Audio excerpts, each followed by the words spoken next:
Welcome to the NLP Talks podcast, bringing you inspirational stories along with a good dose of potentially life-changing NLP strategies.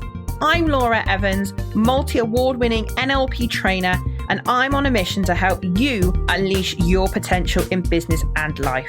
I'm so glad you're here. Pull up a chair, listen in, and let's get started on revealing more about this transformational NLP toolkit. Hey, how you doing? I hope you're safe and well. Welcome to another episode of the NLP Talks podcast. Thank you so much for tuning in. I truly appreciate it. And if you're a professional working in a large organization, then today's episode is for you. Let me introduce Luke Wiltshire to you. Today's guest, he has worked in learning and development for quite a number of years. And in this episode talks about the difference that his NLP training with me has made to him as a professional within an organization. He leads a team of 8 and it literally has transformed the way that he designs training, facilitates learning, leads his team, the difference it has made for him when he's finally got out of his own way with his mindset, getting rid of limiting beliefs of I'm not good enough, and the impact that has made for him as someone that regularly stands in front of audiences. He talks about the metaphor of a salmon.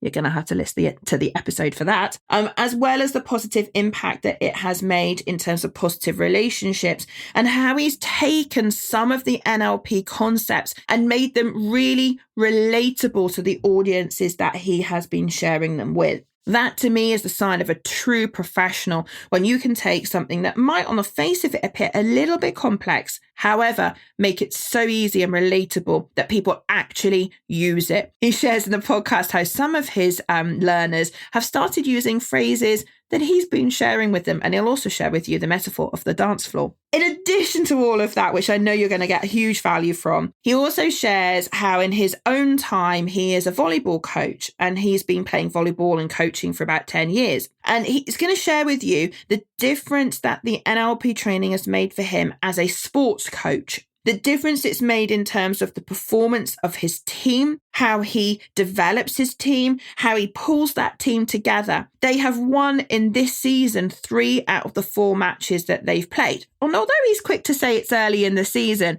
he's got lots of people looking to join that team because of the vibe that he's been able to create. So let's not waste any more time. Let's get across to Luke and let's hear how he came across NLP and why as an L&D professional, he thought NLP was something he really did need to go and learn about. I had 2 notepads that I still have. They're absolutely battered because I refer to them all the time. But yeah, I 100% I went along to the prac course, knowing a little bit from the 2-day diploma. Obviously, all the pre-course work you have to do before the prac course, sort of still going into it very much like this will help me be better at work. This will help me be better at managing my team or managing my people. And it was sort of apparent after probably the 2nd day on the course that, yeah, do you know what? This is going to help people. But in order to help people, I need to help myself first. And light bulb moments, yes, absolutely loads about, what I tell myself, the things I tell myself, some of the limiting beliefs that I had about myself, which actually impacted my performance. So whilst I went for work and it's been transformational in my work, 100% it's helped me as an individual person, which I wasn't prepared for, if I'm being completely honest. Yeah. And I was the same. And I think, as you and I both know, a lot of our students are exactly the same, which is I came to help other people. And actually, I think you said to me that actually it helped me help me, which I think is quite interesting. So if you take yourself back to you as a learning and development professional before NLP, perhaps help us understand what are some of the differences that you've noticed in terms of how you used to do your job and how you now do it, having done this, piece of professional and personal development. Yeah, absolutely. So I think one of the biggest aspects of my job is delivering learning. So as well as, I am a manager and I manage a team of people that do that, but I also deliver a lot of learning myself, especially leadership and management programs. I think one of the biggest impacts is before before the Pratt course, people who have known me will always said he's a confident guy. But I think before the Pratt course, it was very much a show. Imposter syndrome, yeah, absolutely. I'd stand up in front of a room and underneath I'd be panicking, I'd be stressed, the stress on the journey to the course, the night's sleep before the course, panicking about it. Yeah, I'd probably go and do a good job. I probably did a good job and people would say, you know what, he's good at what he does. But I don't think people realised the amount of stuff that was going on behind the scenes and all the stuff I was telling myself and, oh my God, I'm gonna be rubbish at this. This is going to go awful. So I think the biggest change it's had is like the limiting belief stuff that we worked on myself in the course. One of my limiting beliefs was I'm not good enough to do this. I'm not qualified enough. I don't have as much experience as maybe some other people. Getting rid of those limiting beliefs has made me, transform the way I deliver learning now. Like, I would say people would say I'm confident, but now I feel really confident too. And therefore I think anything I do is 10 times better than it was previously. And I think that's a really interesting one because a lot of people can relate to that, right? It's like that old phrase, isn't it? Feel the fear and do it anyway. And I have a lot of empathy for that statement because it helps a lot of people do stuff that they might otherwise not have done. But there is a big difference, particularly when your job involves being stood in front of big groups of people. There's a big difference, isn't there, when you present. If the internal dialogue, that voice in your head is going, I shouldn't be here. Why would they want to listen to me? Oh my God, I'm going to mess my words up. I'm going to forget what I need to say.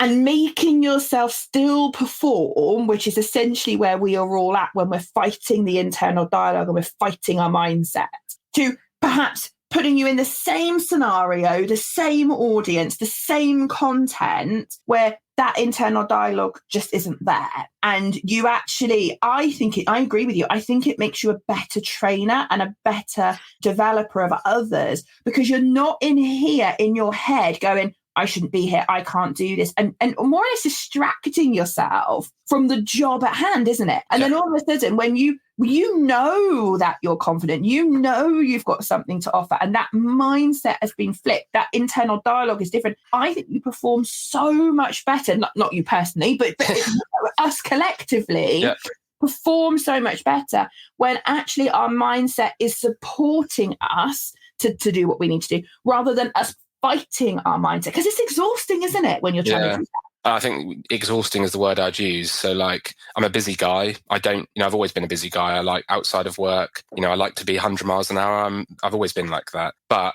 after a day of delivering training before the course, I was shattered because I think it's that constant, like, stood on a stage and then you'd walk off into the toilet and, oh my God, what am I doing next? What am I doing next? Oh my God, what's happening? Whereas now I just go and embrace it. I just go. And at the end of the day, I feel really energized by it, not completely drained. So that's been a huge difference for me. Yeah, no, absolutely. You mentioned a limiting belief that you had worked on the practitioner course of I'm not good enough. I'm just curious because that's a really common one that a lot of us have to deal with, right? If we really want to get our mindset in a good place. So I'm just curious about, like, how did that manifest in terms of your job and what you were doing? So you used to have a belief of I'm not good enough, and now, you believe you're absolutely or more than good enough, I'm sure. I'm not sure on your particular wording, but you've completely flipped that thing on its head.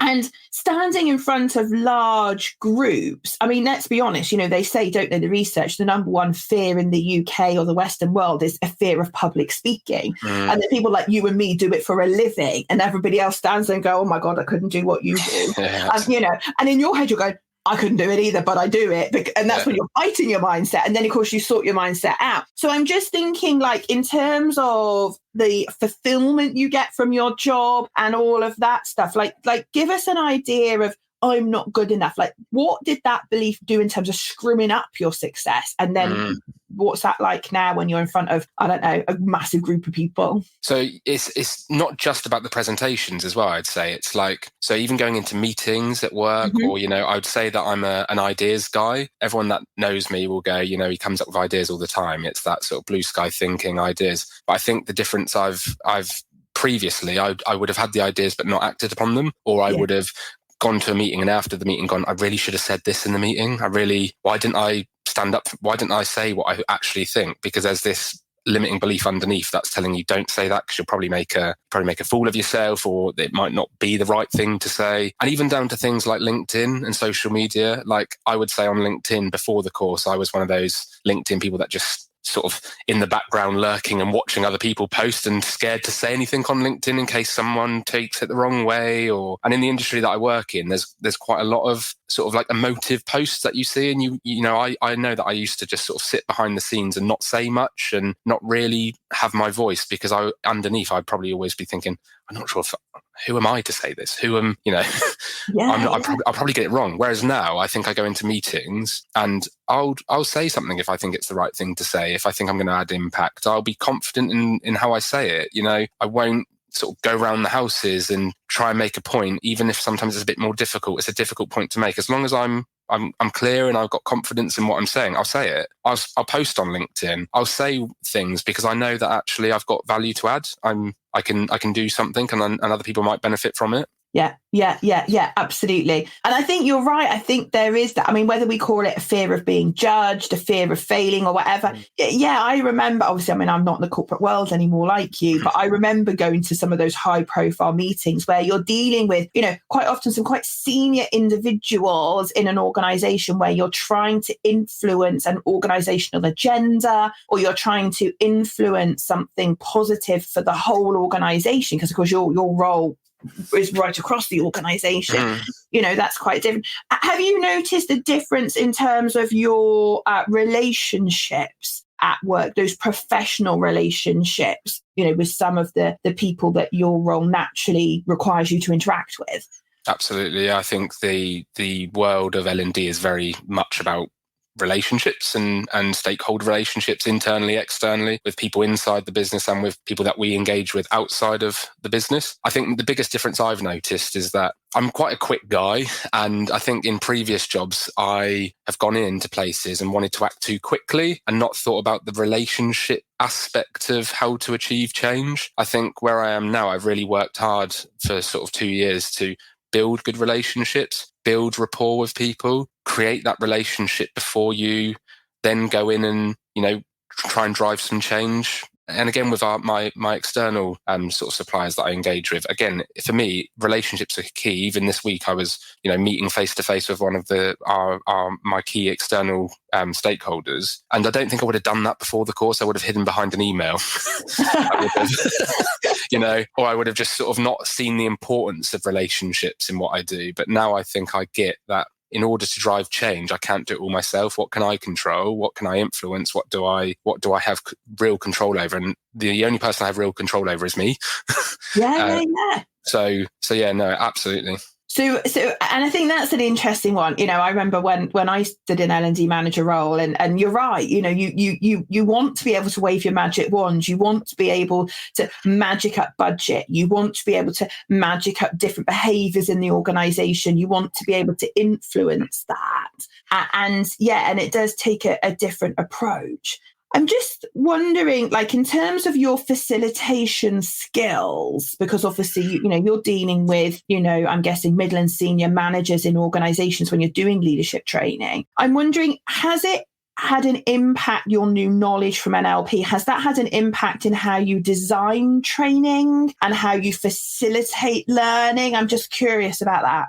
Yeah, absolutely. So if I take design first, design 100%. So I think the world of L&D, especially when we start looking at leadership management training, it's very process heavy. Okay, let's teach someone how to do a disciplinary. Let's teach someone how to do a supervision. Let's teach someone a performance management process. And I don't know how many times I've stood in front of a classroom of people and delivered the same message and then thinking about, why aren't they doing it? Why aren't they doing it? Like, they've had the training, you know, that famous saying, well, they've had the training. Why aren't they doing it?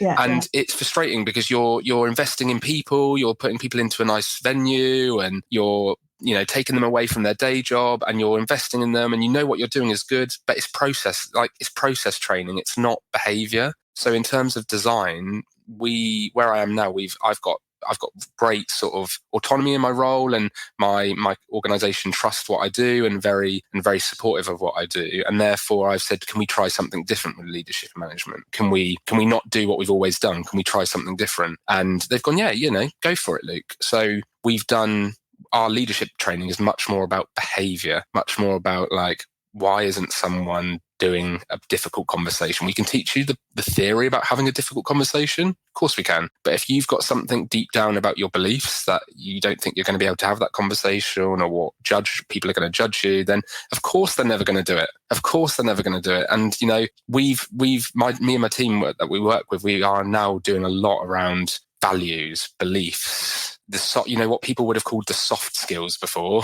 But for me, like, all the people that I work with are very clever, intelligent people. They can follow a process. Processes are easy. It's a piece of paper, you know, follow a process, 1, 2, 3, 4, 5, you do 6. It's now about like actually the people skills, how to build rapport, how to create connections, thinking about your language that you're using, as well as then tackling some of the belief stuff on a one-to-one basis with people. And the results I'm getting people message me after each course, you know, people wanting to stay around, the feedback that we get in between. I was sort of explaining earlier that on a course recently, I've had someone actually send me a picture of their new notice board at work with a picture about saying, be more salmon, because it's all very much about cause and effect and taking more control over themselves. So it's just, I cannot say how much difference it's made when you try and train people on the behavior stuff rather than the process. I've always known it. I've always known that you can teach people process all you want, but you need to teach them the behavior. But I think now that I've got rid of that limiting belief, now that I'm more confident in myself, I know, actually, let's do it. Let's do this course. Let's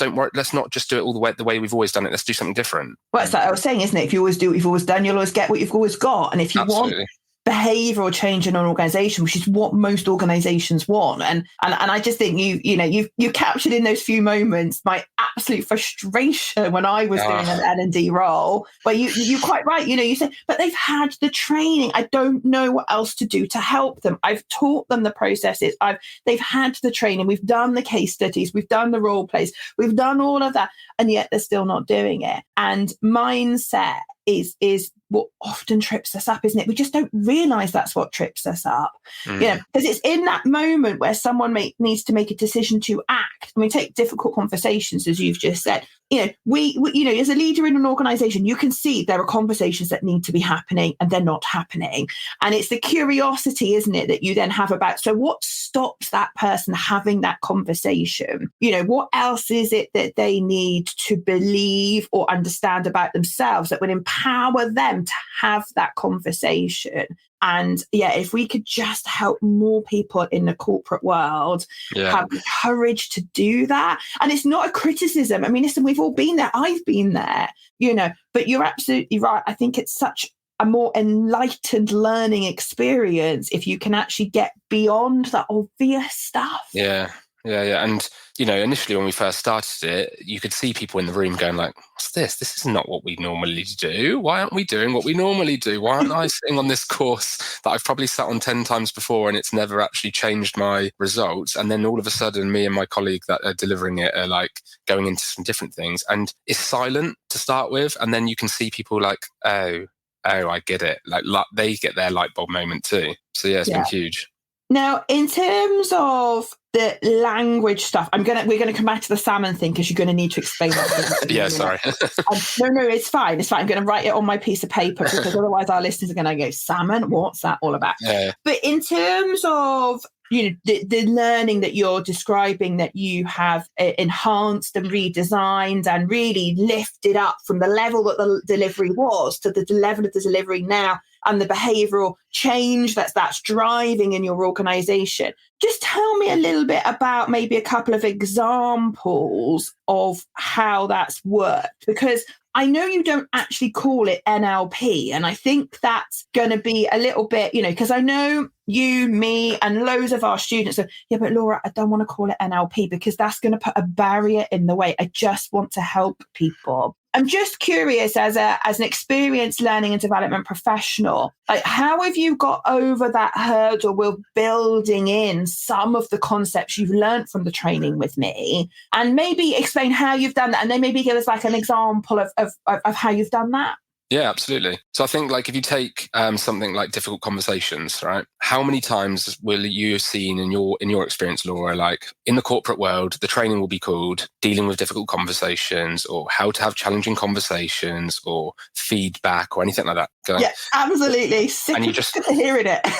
And then people are coming to the training with a preconceived idea. Oh, here we go again. We're going to learn this model, the sandwich model of feedback, or the EE. They're going to hear all these different models, and we're probably going to do some role play, and we're going to do this. So we made a real conscious effort with language and what we call the training. So, for example, our difficult conversations workshop is not called dealing with difficult conversations. It's called communicating with confidence.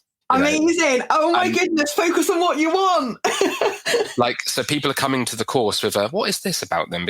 And then actually we're talking about difficult conversations. We're talking about feedback, but that, if I'm being honest, that's 5% of the day. What we actually spend a lot of the time doing in the room is getting people talking, getting people to open up how they feel about difficult conversations. We start then going into some of the neuro stuff about the unconscious mind and how it doesn't process negatives.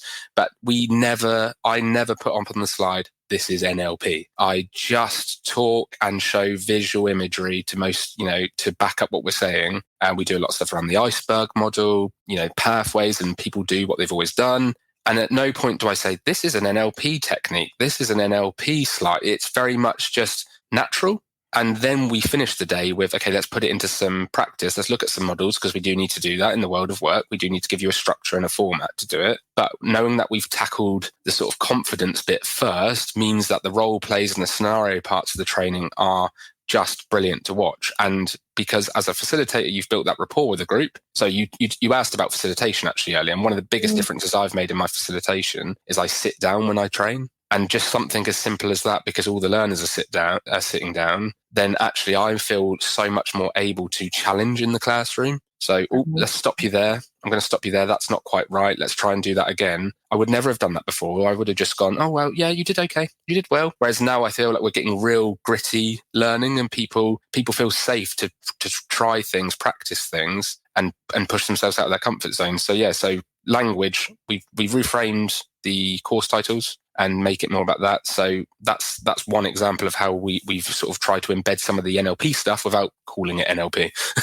No, absolutely. And I always say to people, I've got absolutely no issue with that. In fact, I think one of the skills of a great NLP professional, or should I say a professional who uses NLP, is actually about how you make this stuff accessible. A lot of people come to NLP because of all the snazzy techniques, right? We can get rid of phobias in 15 minutes and change your belief in 12 minutes and all of that stuff. But actually what makes some of the biggest difference is some of the language stuff that we do. Absolutely. And that's just language. You don't need to stick any label on it. You just need to share the knowledge, and you need to share the wisdom that you've learned, so that it can help other people. And I know, you manage a team of, I think, 8 or so people. And I know that's something that you've been really big on. I know you've told me before about actually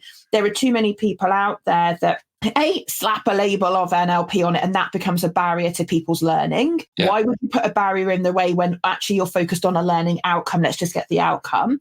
But also a lot of people have knowledge, and this isn't just NLP, but people go on courses, don't they? And they go, I've got this extra piece of knowledge now, and I'm not going to share it because it's going to be my little secret power. And I know you did the complete opposite with your team. Do you want to share a bit about that? Yeah, well, I would say I'm a results-driven person. So I'm motivated by results. So that's why I think the NLP toolkit works for me, because it's very much about results. So yeah, I absolutely believe in sharing knowledge. I wouldn't dream of going on a course and then keeping it all to myself. It's my little magic thing that I'm not going to share with anybody. So even down to something like metaphors. So a process that I learned a lot about on the course, and how to tell good stories and how to use metaphors. I've done a workshop with my team on how to use that in the classroom, and we use it now. Even down to we use one little metaphor about the dance floor, and all of our team talk about the dance floor now, because you know what it's like, Laura, when you're delivering training to a group of people, you're always going to get 2 or 3 people that take over and are more vocal in the training session. So now at the start of every training session, we talk about the dance floor. And, when you go to a wedding, are you the sort of person that is on the dance floor from the minute it's open to the minute it finishes? Or are you the sort of person that sits on the outside and never joins in? Well, in this training session, if you're the person that's always on the dance floor, maybe take a step off, let other people get on the dance floor. If you're that person who sits on the side, maybe join in. If not, I'm going to drag you in. And even even those little things, without saying, what you're saying is, guys, can the really overpowering people please shut up a little bit? And can the quiet people please join in a little bit? But you're saying it in a different way and you get a different result. So we do, I've shared those sorts of techniques with my training team, and it's made a huge, huge difference to the outcome that they're receiving. Yeah. But you're right, isn't it? It's like, I always say to people, like, my goal is never to carbon copy me. Like, I don't know. I have a unique style. I have a unique way of doing it, but I have knowledge, and I apply that knowledge in the way that works best for my personality, for my approach, for what it is I'm looking to achieve. And I would always want all our students to do exactly the same, just like you said, which is, then I've imparted knowledge with you, and you're now a leader of a group of 8 people and a professional, in charge of the L&D activities of a large organization. And actually you take that knowledge and then you go, okay, so how is this relevant to me? How can this be of use to my team? What can I share, and how do I share it with my team so that they can apply it? So then you get organizational benefit from knowledge that you've had. It just breaks my heart when people go on any kind of course and come back and then they don't share what they've learned, because that's how you get organizational change, isn't it? You've got a team of 8 trainers now, all of whom, and I know there's loads of examples, but just with that one example of metaphors and using metaphors within training, all of a sudden, as a team, you're impacting 2,500 colleagues in a completely different way and getting better outcomes. I mean, that just excites me so much. Yeah, and it doesn't always, like you said, it doesn't always have to be the fancy, shiny techniques. It can just be some of the, one of the biggest things from the prac course was the satir categories and using your body language a little bit more as a facilitator and sharing some of those techniques with my team. I was actually delivering training with one of my colleagues a couple of weeks ago, and the group were so engaged in the activity that we couldn't get them back. We couldn't get them back to the focus on what we needed them to. So I just sort of whispered to him, remember, just put your finger in the air, just point up to the air and see what happens. And he did it and matched his tone with what he was trying to say. And he did it, and they literally stopped in mid activity. He looked at me with sort of a funny look to sort of go, what have I just done there? And I was like, there we go. So sometimes just having that, as the leader of the team, giving them that confidence to try these things. And do you know what? If it doesn't work, no one's died. No one's, you just try it and see what happens. And now I know that person uses that technique all the time in training. So amazing. And that's what fills me up as an NLP trainer, when I know I've imparted knowledge to you, you've imparted that to one of your team, and now they're using it to positively impact the learning outcomes of the people that they work with. And that's to me is what lights me up with that ripple effect. That is my mission to make that difference. Now, oh my God, there's just so many things I want to ask you about. Okay, so before we go on to the next bit, right, let's just go back a little bit. You mentioned the salmon. Okay. Oh, yes. The salmon. And so let's make sure that we cover that off, because listeners of this podcast will be like, oi, you two, you mentioned this salmon thing. What on earth are you talking about? This is not a fishing podcast. This is an NLP podcast. Yeah. So, Luke, could you just, for the benefit of everybody, share what you were referring to about the salmon? Of course. So it was actually at the start of this conversation, you said about what did you learn from the prac course? And one of the biggest things I took away about myself was cause effect thinking. And that's one of the themes of NLP, and it's a big thing. And so actually, how do you translate that to an audience? How do you share that knowledge with other people without going into cause effect and explaining, so actually it's trying to make it, and my team know that my buzzword is relatable. Let's make it relatable to the audience that we're talking to so that they get what we're saying. So I think it was you, Laura. I think I nicked it from you. So, but you in the training room talking about, and I probably thought someone else. That's L&D, right?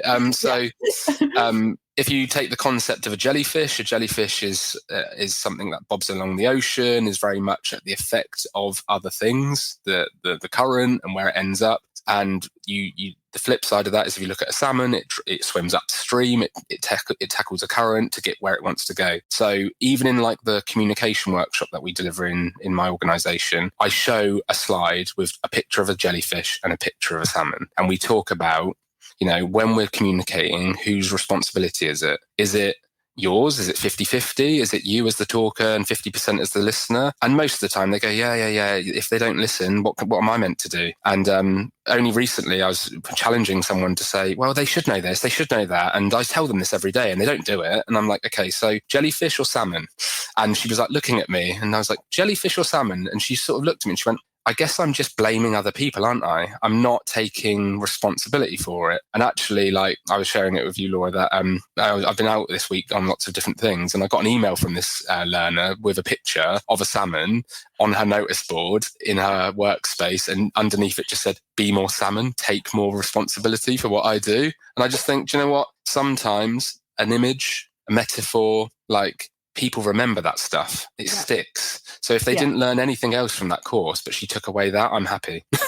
Yeah. No, exactly. You know, and are there other ways of explaining the NLP concept of cause effect? Of course there are. But if you had just told her the theory of it, I agree with you. She wouldn't have remembered it. Mm-hmm. It's those metaphors that I always talk about making information sticky. And it's those metaphors that makes the information that you're imparting sticky, as in it sticks more. They remember it more. And if they've got it and it's stuck, that's what's going to impact their behavior. And that's going to, so yeah. The jellyfish and the salmon, I cannot claim as my own. I borrowed it from someone else, but I always share it because I just think it's such a great metaphor for helping people understand the cause effect equation and also for taking that responsibility, because it's true. You know, I mean, I live 10 minutes from the beach. I know you're not far from the beach either. And, you know, and sometimes that beach is full of jellyfish and you think, oh my God, how have they all ended up here? You know, well, because circumstances blown them there, because, you know, jellyfish don't actually have a purpose. They just bob in the sea and they end up where they end up, you know.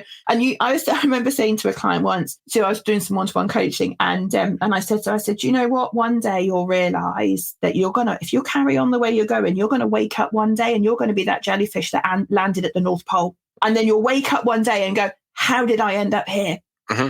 Yeah. And that's, and a lot of us have at different points in our life have those what I call waking up moments. And you think, how did I end up here? You know, and then all of a sudden you realize it's because you let circumstance blow you, because you just went, and a lot of people kid themselves, right? Because they kind of go, oh, well, I'm just staying open to opportunities and, you know, and all of that stuff. And they got no direction. They got no plan and, you know, no goal for what they want to do with their life. And then they get disappointed and frustrated because they've ended up metaphorically as the jellyfish at the North Pole going, well, what the hell am I doing here? I giggled when you said, I was giggling when you said I'm open to opportunities, and that because before the prac course, that was me 100%. You know, like I would say I was very effect side thinking.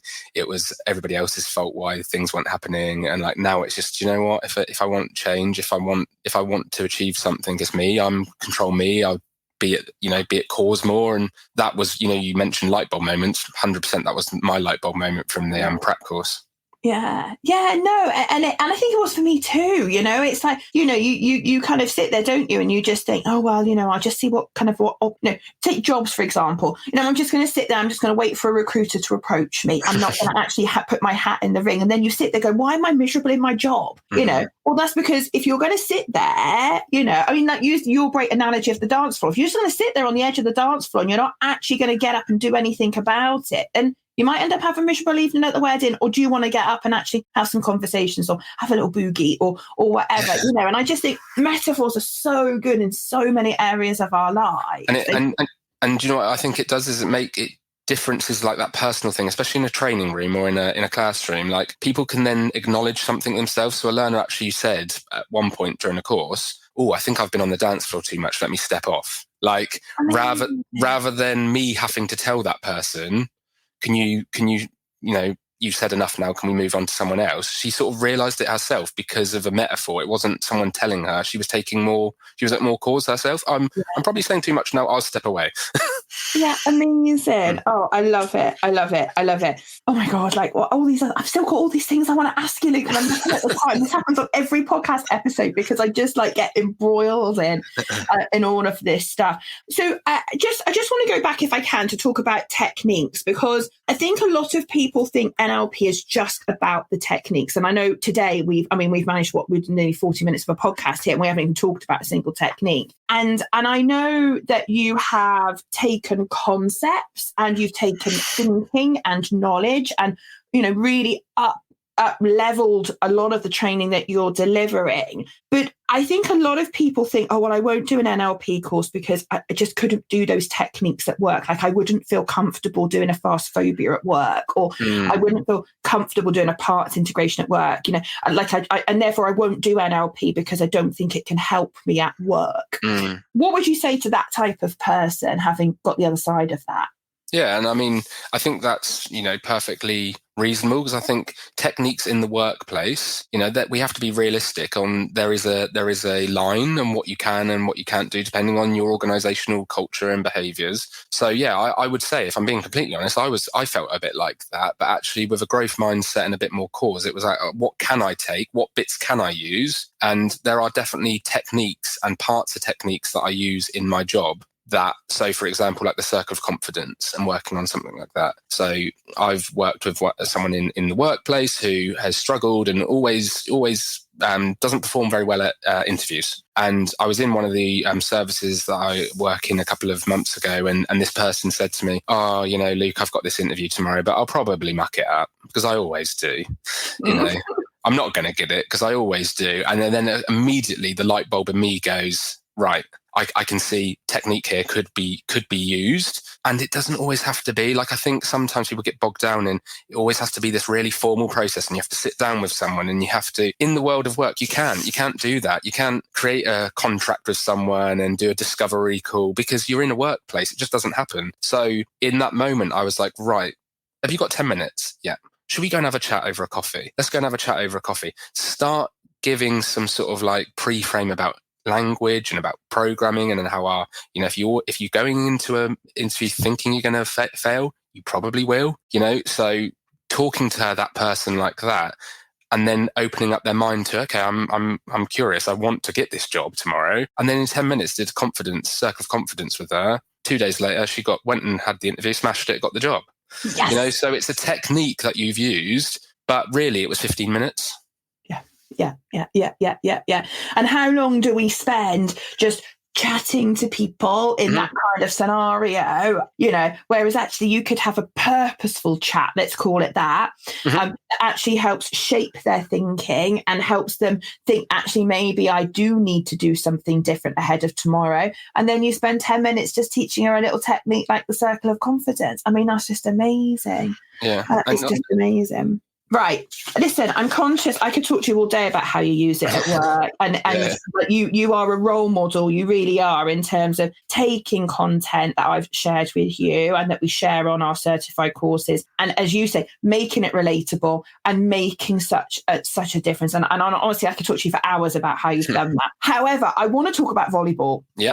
A lot of people will not be aware, because obviously perhaps they don't know you, but actually, although you are a very experienced, competent learning and development professional in your day job, you actually have a massive passion for volleyball, and you are a volleyball coach. Yep. Which you do in your spare time. And I'm just wondering, I mean, I know you've been doing it a long time, but I'm just wondering, like, in terms of sports and sports coaching and what you do with volleyball, like, give us a bit of an insight into the difference it's made to you as a volleyball coach, because I think this could be really interesting. Yeah, absolutely. I think, NLP in sport is huge. And, as whatever sport you do, whether that be football, hockey, golf is a huge one. I think we could talk about golf another time, because in golf, you are on your own for 4 hours, it's just you and your brain. And, there's you can see a lot of potential for some of the mindset stuff in the sport of golf. But yeah, from a volleyball perspective, I think as a coach, one of the most frustrating things when you coach a sport, whatever sport that may be, is when you can see someone with natural talent for the sport, technical talent, I would call it. So brilliant at what they do, yet they get put into a game and they crumble, and they completely crumble. And you're like, this is not the same person who at training is performing, amazingly. You put them in a match, and who is this person? Like, where's that person gone from Wednesday to Sunday? Where's that person gone? Why aren't they doing what they do at training on Wednesdays? And I think from my experience as a coach, is that's what I always used to get so frustrated about, because I think I spent a lot of my time doing what I would call technical coaching, how to do this move, how to do this technique, and people could do it, but actually when it comes to a game and when they have to perform, they couldn't do it. And they were getting frustrated. I was getting frustrated. And volleyball actually used to, as much as it is a huge passion for me, volleyball actually used to cause me a lot of stress and frustration, because I was like, why aren't I getting results? Why are they so good at training but not good in a match? So actually the NLP stuff, I had no sort of thoughts about going into NLP and using it for volleyball. I thought it was going to be for work and it was going to be for work only. But actually in volleyball, it has made such a difference. And again, without using any sort of big shiny techniques, it's some of the really basic things like focusing on what we want. So at the start of the season, I sit down with my players now and we talk about the goal. What is it we're going to achieve this year? I've never done that before. I might have had it up here, but never sort of told anybody what that goal was, and then wondered why people weren't performing to that goal, because I never shared it with people. It's so obvious when you say it like that, but it's so true. We have it all in our head and we forget to share it with our team. And so obvious when you say it like that, but and day to day it's not. And I think once I got rid of that limiting belief about myself, then this season that's just started, I was like, do you know what? I'm going to do a Zoom call for my team, and I'm going to do we're going to do a presentation about how the season's going to go and the goal that we're all working towards. I wouldn't have never have done that before NLP.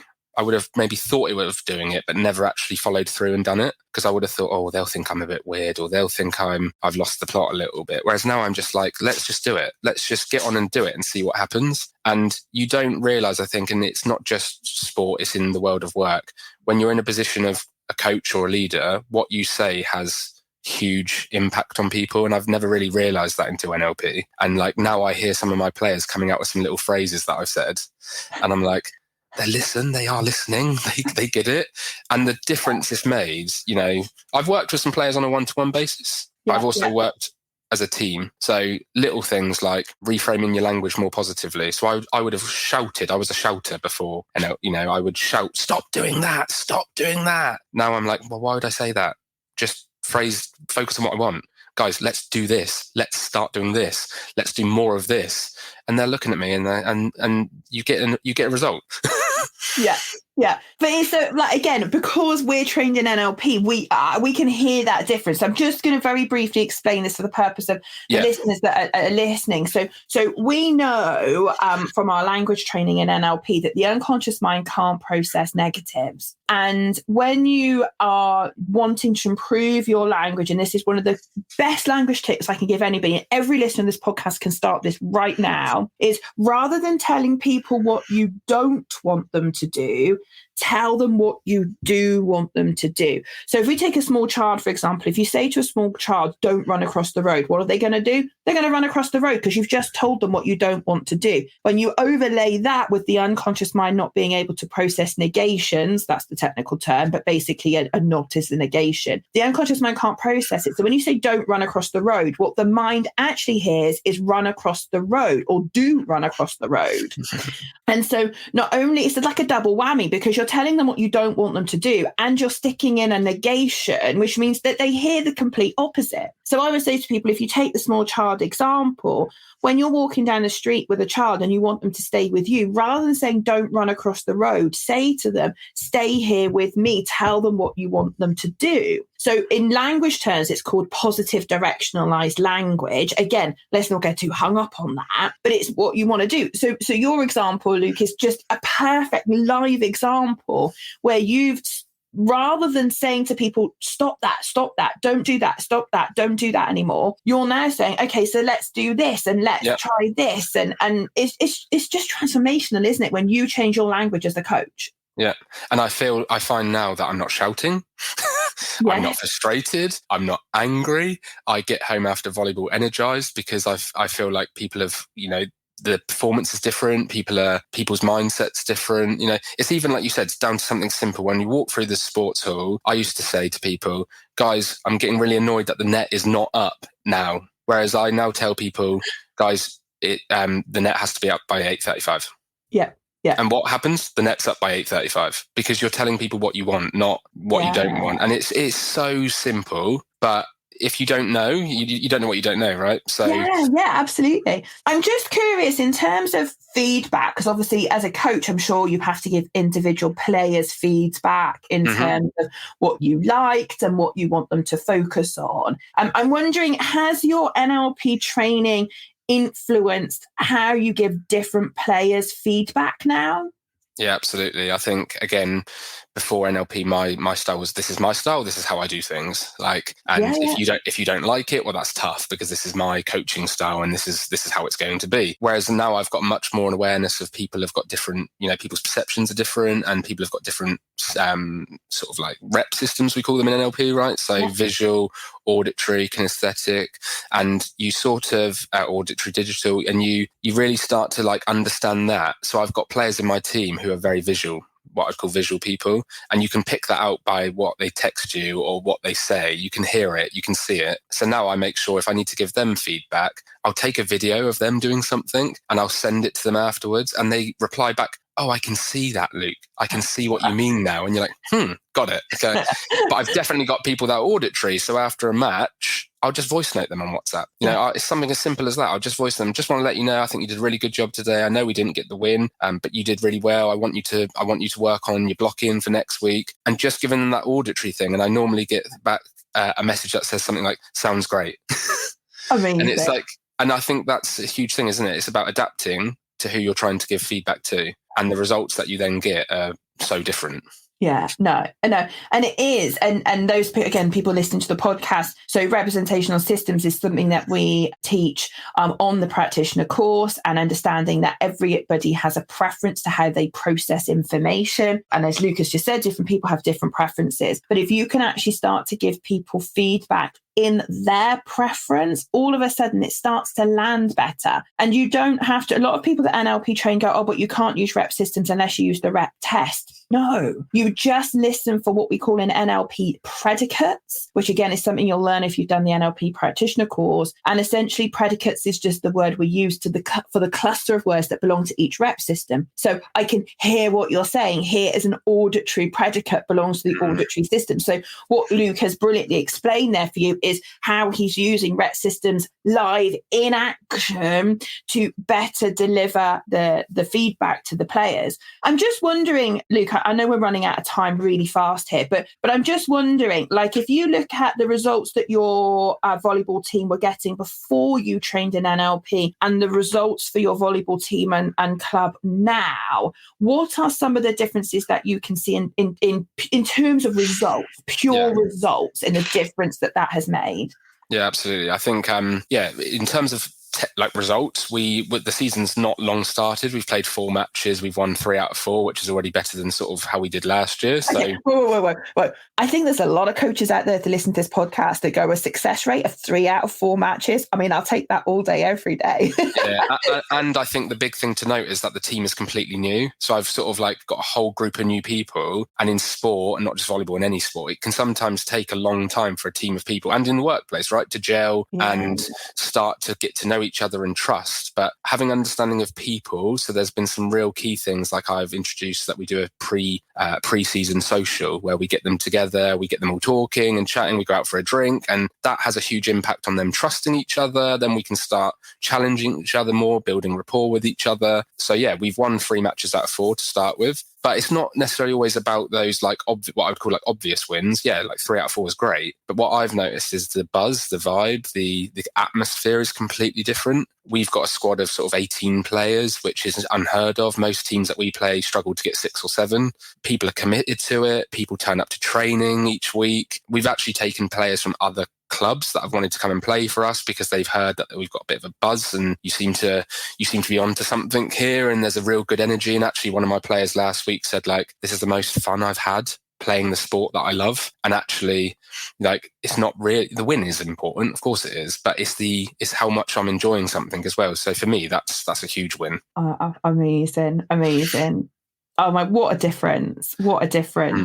And I'm, like I say, honestly, I could talk to you for hours, because you're so good at taking what is quite sometimes technical in NLP, and just like really understanding it. And I think that's the thing that I think you and a lot of our other students are great at, which is, we, as you know, I'm not a certificate factory NLP trainer, right? I'm not interested in just churning out bits of paper and going, oh, there, you're an NLP practitioner, right, off you go.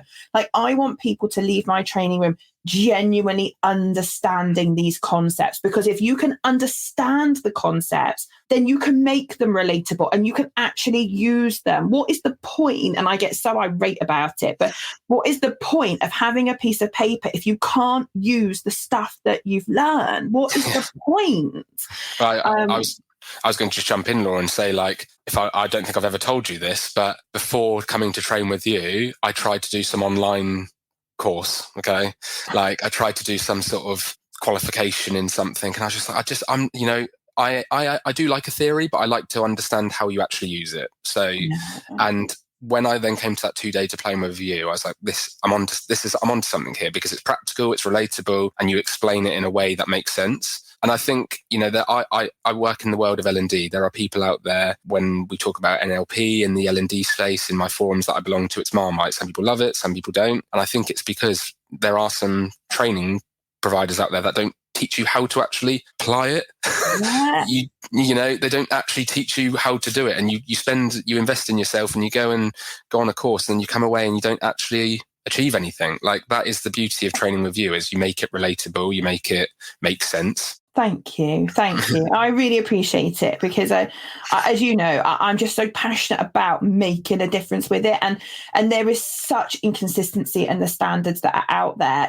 Like this morning, I was on a group coaching call. So after our NLP practitioner courses, now we have a group coaching call 1 month after the course is finished. So I was having the catch up this morning before we come here to record this with one of those. And one of those guys, bearing in mind, they're at the start of their professional journey. So they've just done the NLP practitioner course. They haven't done coach, they haven't done masters. And they go, and one of them turned around and said, you know what? He said, I was having a conversation with someone that said to me that they were a master practitioner of NLP. And he said, and I could see right through what they were saying. They did not understand NLP at all, because he said, I could run rings around them in terms of my knowledge. And he said, and I did. And I started unpicking what they were saying. They're like, yeah, actually, but no, have you thought about it like this? And he was, and he was like, it just makes me realize how well trained I've been. And it's a big bugbear of mine, the inconsistency in standards across this industry. And I will keep championing quality NLP training, because I believe in it. But, there are some people out there that, and I feel sorry for the individuals, because they've been sold something that,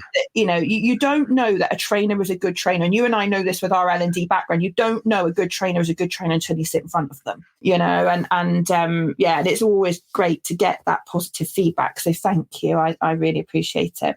Now, I'm conscious we've run out of time, and there are things that are on my page here that I haven't even got to ask you. But Luke, I just want to say thank you so much for giving me your time this morning and joining me here on the podcast, because what you've so brilliantly done is explained for people, A, how it can be used in learning and development, but also how you've taken the concepts and made them relatable and actually are making a difference in an organization. Yes, I love helping coaches, and yes, I love helping people set up coaching businesses, but I also love helping professionals in business, because you can have such a positive impact on 2,500 lives in terms of you taking that knowledge and you taking that back and doing that. So thank you for sharing all of that with us, because I know a lot of people are going to get a lot of value out of this podcast. Now, as you may or may not know, we finish off the podcast with a quick fire question round, and everybody always gets nervous at this point, because they're like, oh my God. And when I recorded the podcast the other day, people often say, but Laura, you do prep them, don't you? No, I really don't. Luke has absolutely no idea what I'm about to ask him. And so I'm going to ask a few quick fire questions so we can get to know Luke a little bit better. So Luke, you ready? Go for it. Okay. So if you could go back and give your younger self some advice, maybe 10 or 15 years ago, what would you tell them? Oh, that is a tricky one. I would say believe in yourself more. Yeah. Go for it. Go for it. I love it. I love it. If you could have dinner with any famous person, who would you have dinner with? Oh, you really didn't prep me for these at all. Do you know what? Someone like probably Barack Obama. Oh my God, yes. I'd love to pick his brains. And now that he's out of the world of politics, so to speak, I think you'd get a different you'd get unfiltered Barack Obama. So yeah, no, 100%. Yeah. Oh my God, that would be a brilliant one. And more sensibly, looks like don't ask me too many of those. More sensibly, if someone was listening to this podcast, so say they're an L&D professional, a bit like you were before you came to train with me, sat on the fence thinking to themselves, do I do it? Do I go and do this NLP thing? Do I not? What would you say to them? Yeah, you know what I'm going to say. You need to go and do it. For me, there's a few things. Yes, you're going to learn a lot of theory. Yes, you're going to learn, but you're also going to learn a lot about yourself. You're going to have those light bulb moments and really transform you as an individual, which will then impact you in the organization that you work for. And the other thing, it's even down to the training is face to face. I know you do virtual and you have different options, but for me as a learner, I enjoy being in a room with people, and you learn from other people. You get to chat to other people during the breaks, and just investing in yourself. Like, when was the last time in the world of L&D, we're often the last people to get development ourselves. And when was the last time I got any learning and development and, switched off my laptop for the course and went and stayed? And, I'm not from Cardiff where you delivered the course. And I got to have some time to myself and really, really sort of like get in your own head and start to get out of your own way to get the results you want to do. So yeah, no, absolutely. If you're thinking about doing it, stop thinking about doing it, do it. I love it. Amazing. Again, Luke, thank you so much for your time. I really, really appreciate all of your pearls of wisdom today. And I appreciate you giving me your time. So thank you very much for joining me on the podcast. For those of you that are listening, thank you for listening. I really appreciate everybody around the globe that listens to our podcast. I hope you found it hugely valuable. If you would like to find out more about our certified NLP courses, whether you are planning to come and join me in person, or if you're interested in learning virtually through Zoom or whatever medium that we use, then please do go on over to our website, unleashyourpotential.org.uk, and you'll find all the information about all the courses that we offer. And I would be delighted to help you, as I help Luke, to take this toolkit and really make a difference in terms of your career and with your life. So take care, everybody. Until next time.